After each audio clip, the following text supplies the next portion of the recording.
Selamat mendengarkan podcast ini. Shalom, kebenaran hari ini 19 Juni 2022 bertema keterbatasan dan kerentanan manusia. Inilah kenyataan hidup, bahwa kita tidak pernah tahu apa yang akan terjadi 1 menit ke depan. Banyak orang tidak pernah memperhitungkan bahwa segala sesuatu bisa terjadi di luar dugaan manusia. Seseorang yang mengalami kecelakaan bertanya, bagaimana ini bisa terjadi?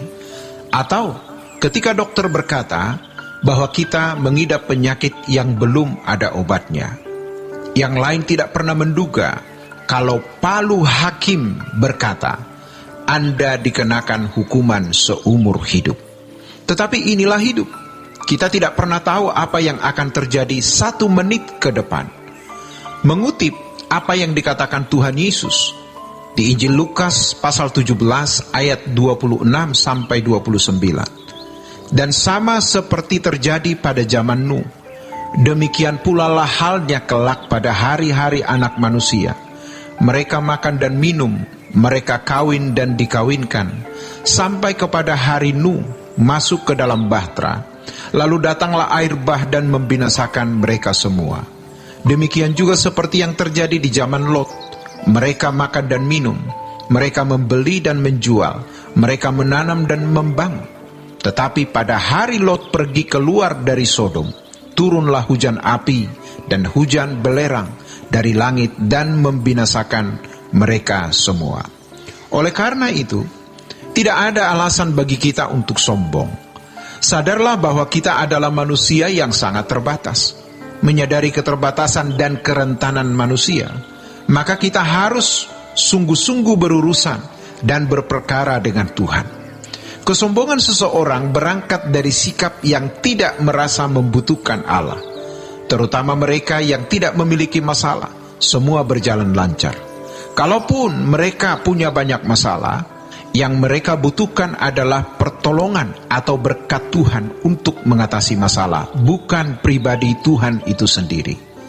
Ketika dalam kehidupan hari-harinya, ia tidak membiasakan diri mencari wajah Tuhan, maka ketika dalam keadaan krisis, ia tidak akan bisa menemukan Tuhan. Tuhan tidak bisa dipermainkan seperti itu. Maka jangan hanyut dalam kesenangan-kesenangan hidup dan kenyamanan sampai gagal fokus ke Tuhan. Di luar sana, banyak orang tidak peduli Tuhan. Mereka sombong. Apalagi kalau banyak harta, mobil bagus, rumah mewah, punya kenalan pejabat tinggi dan aparat keamanan. Padahal, segala sesuatu bisa terjadi. Mungkin kita memang bukan siapa-siapa, tapi bersyukurlah karena kita sadar bahwa yang kita butuhkan hanya Tuhan. Ini sangat realistis dan logis. Kita harus berubah, dan melalui pesan ini kiranya kita disadarkan dan sejak sekarang benar-benar mengalokasikan waktu untuk mencari Tuhan dengan sungguh-sungguh. Kita memperkarakan diri kita dengan Tuhan. Kalau Allah itu hidup, Allah itu ada, maka kita harus menemui Dia. Justru ketika kita hidup, kita lakukan persiapan. Sebab ketika kita sudah meninggal, kita tidak punya waktu lagi. Dunia ini jahat sekali, khususnya bagi kaum muda. Jika kalian terbawa oleh filosofi, cara berpikir dan prinsip-prinsip hidup anak-anak dunia, kalian akan terhilang dan tidak pernah bisa berubah. Maka sebelum rusak, cari Tuhan. Jangan kalian merasa sekarang belum waktunya. Kalau tidak mencari Tuhan hari ini, kalian akan tertelan dunia, habis. Biarlah kalian menjadi anak yang merupakan hadiah Tuhan untuk mama papamu. Berkelakuan baik, hormat orang tua, kerja keras. Coba kita perkarakan, sejatinya apakah saya percaya Tuhan? Dan apakah Tuhan merasa bahwa Ia dipercayai oleh kita? Jangan sampai kita tidak pernah mempersoalkan hal ini.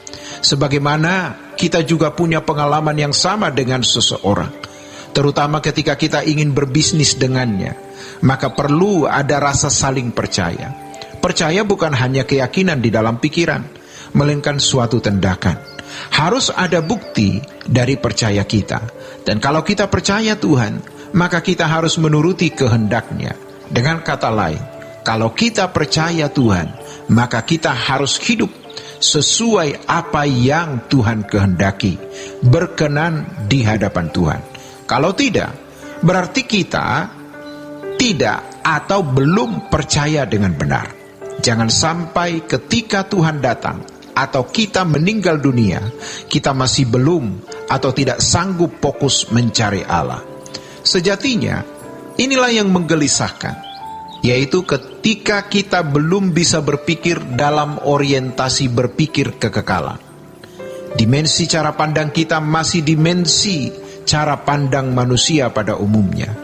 Sementara, mengubah dimensi berpikir ini sangat tidak mudah dan tidak bisa dalam waktu yang singkat. Jadi kalau di dalam Roma pasal 8 ayat 28, Alkitab berkata, Allah bekerja dalam segala hal mendatangkan kebaikan bagi orang yang mengasihi Dia. Itu bukan hanya perubahan karakter dari orang jahat jadi baik atau orang baik jadi baik sekali, tetapi juga perubahan dimensi berpikir atau paradigma berpikir kita. Dan proses ini pasti dikerjakan oleh Tuhan melalui Roh Kudus di dalam hidup kita. Kita hidup di bumi yang tidak ideal untuk dihuni, bumi yang membawa penghuninya kepada berbagai persoalan. Harus selalu diingat bahwa kita adalah makhluk kekal, tidak sama dengan makhluk ciptaan lainnya. Dan kematian kita bukanlah akhir perjalanan hidup. Kematian hanyalah sebuah transisi dari kepanaan kepada kekekalan. Siapkah kita menghadapinya? Demikianlah kebenaran hari ini. Tuhan memberkati. Sola Gracia.